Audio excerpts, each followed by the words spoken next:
12 de agosto. La vida de Santa Juana Francisca Frémiot de Chantal, religiosa. El padre de Santa Juana de Chantal era Benigno Frémiot, presidente del Parlamento de Borgoña. El señor Frémiot había quedado viudo cuando sus hijos eran todavía pequeños, pero no ahorró ningún esfuerzo para educarlos en la práctica de la virtud y prepararlos para la vida. Juana, que recibió en la confirmación el nombre de Francisca, fue sin duda la que mejor supo aprovechar esa magnífica educación.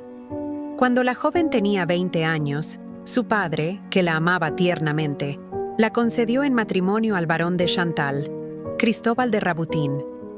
El barón tenía 27 años, era oficial del ejército francés y contaba con un largo historial de victoriosos duelos.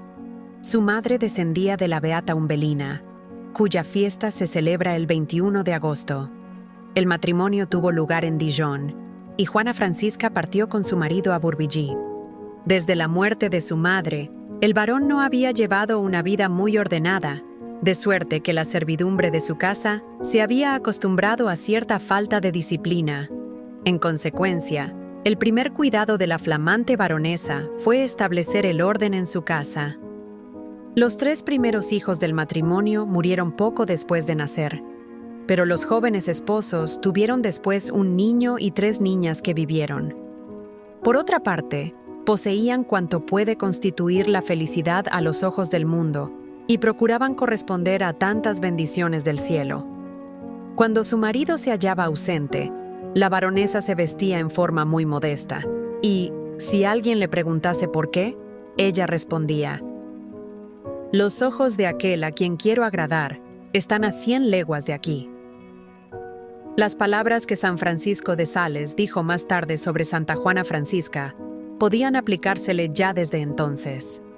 La señora de Chantal es la mujer fuerte que Salomón no podía encontrar en Jerusalén. Pero la felicidad de la familia solo duró 9 años. En 1601, el barón de Chantal salió de cacería con su amigo, el señor Dolesi, quien accidentalmente le hirió en la parte superior del muslo. El barón sobrevivió 9 días, durante los cuales sufrió un verdadero martirio a manos de un cirujano muy torpe y recibió los últimos sacramentos con ejemplar resignación.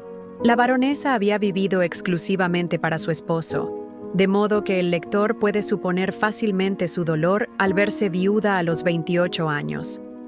Durante 4 meses estuvo sumida en el más profundo dolor, hasta que una carta de su padre le recordó sus obligaciones para con sus hijos.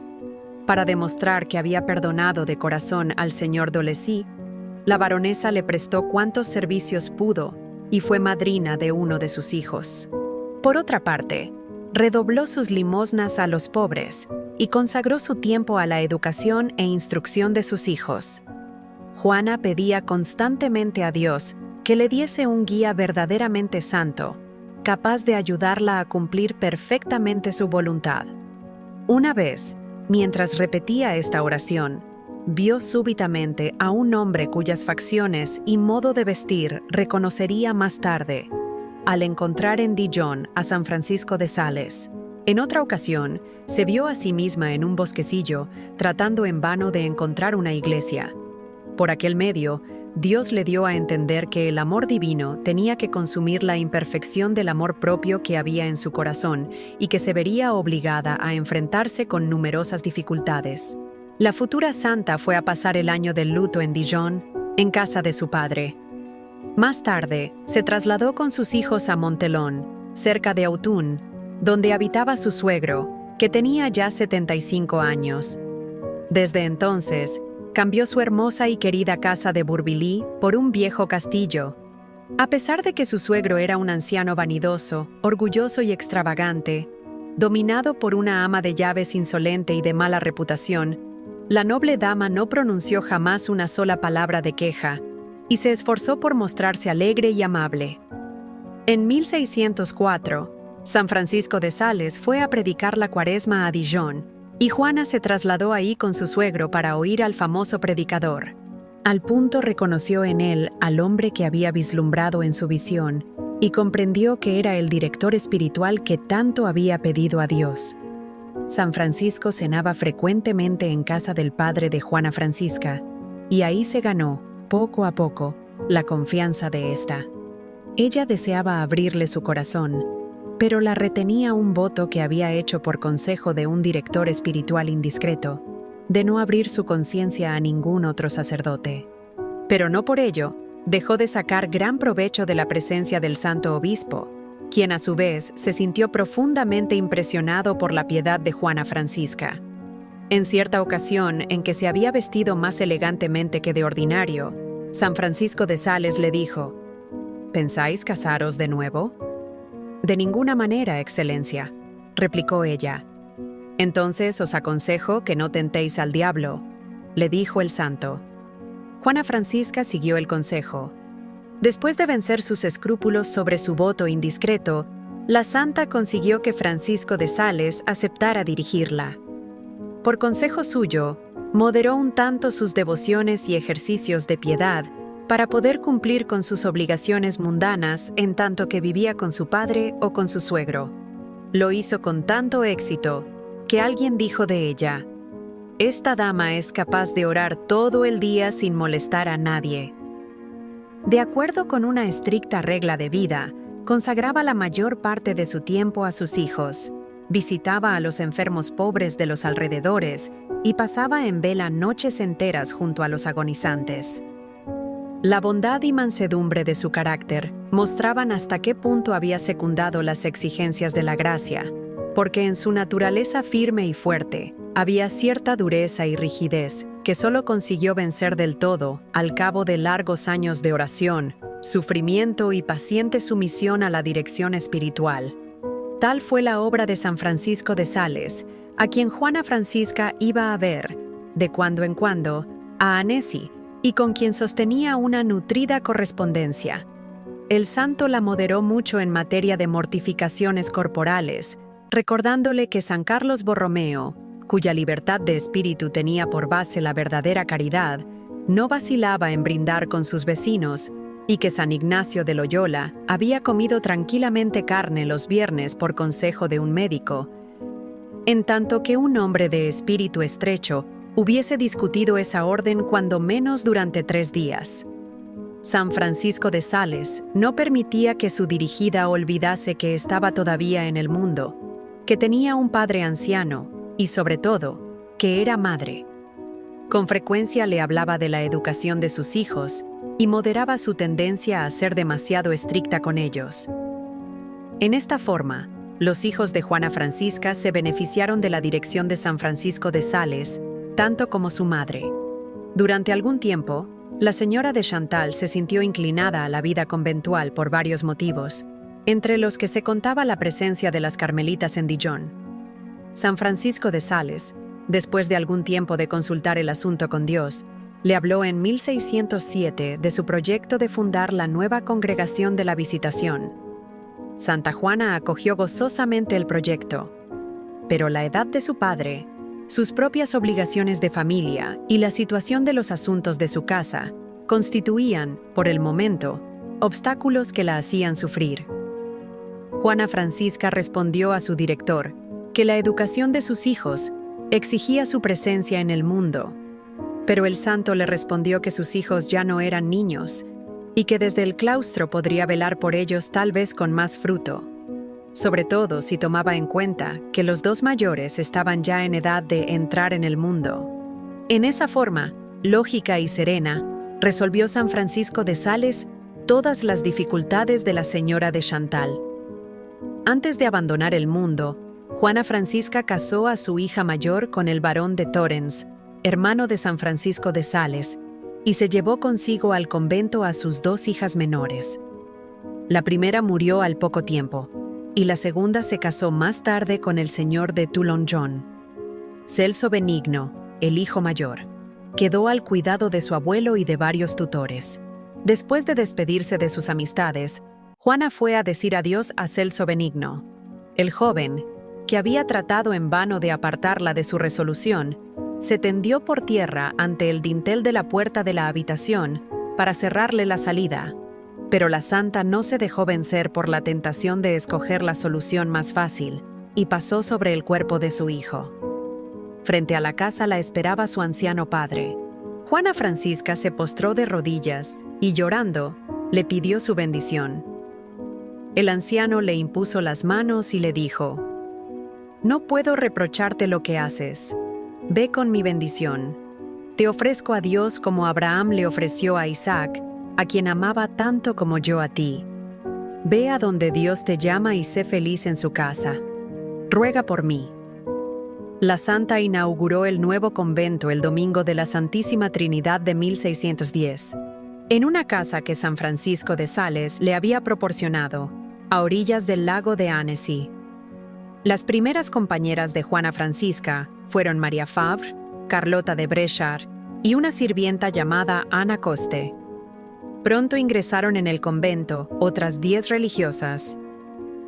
Hasta ese momento, la congregación no tenía todavía nombre, y la única idea clara que San Francisco de Sales poseía sobre su finalidad era que debía servir de puerto de refugio a quienes no podían ingresar en otras congregaciones, y que las religiosas no debían vivir en clausura para poder consagrarse con mayor facilidad a las obras de apostolado y caridad.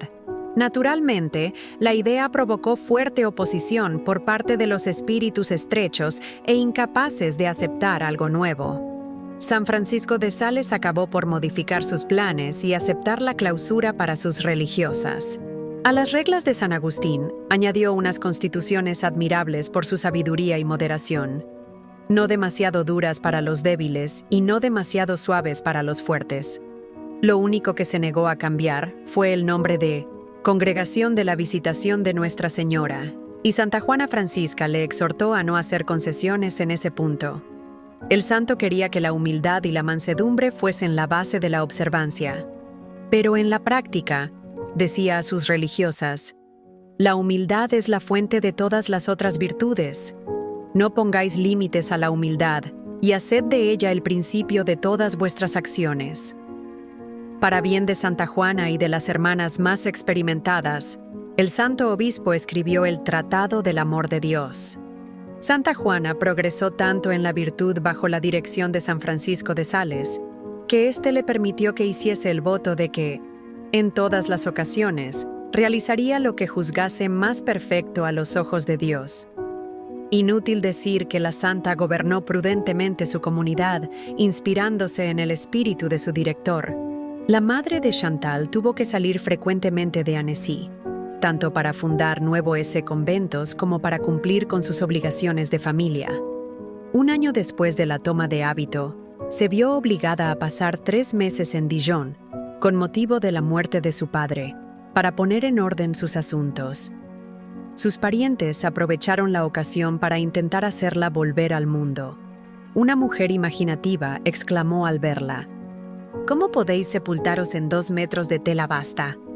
Deberíais hacer pedazos ese velo». San Francisco de Sales le escribió entonces las palabras decisivas: «Si os hubieseis casado de nuevo con algún señor de Gascuña o de Bretaña, habríais tenido que abandonar a vuestra familia y nadie habría opuesto en ese caso la menor objeción». Después de la fundación de los conventos de Lyon, Moulins, Grenoble y Bourges, San Francisco de Sales, que estaba entonces en París, mandó llamar a la madre de Chantal para que fundase un convento en dicha ciudad. A pesar de las intrigas y la oposición, Santa Juana Francisca consiguió fundarlo en 1619. Dios la sostuvo, le dio valor y la santa se ganó la admiración de sus más acerbos opositores con su paciencia y mansedumbre. Ella misma gobernó durante 3 años el convento de París, bajo la dirección de San Vicente de Paul, y ahí conoció a Angélica Arnauld, la abadesa de Port-Royal, quien no consiguió permiso de renunciar a su cargo e ingresar en la Congregación de la Visitación. En 1622 murió San Francisco de Sales y su muerte constituyó un rudo golpe para la madre de Chantal, pero su conformidad con la voluntad divina le ayudó a soportarlo con invencible paciencia. El santo fue sepultado en el convento de la Visitación de Annecy.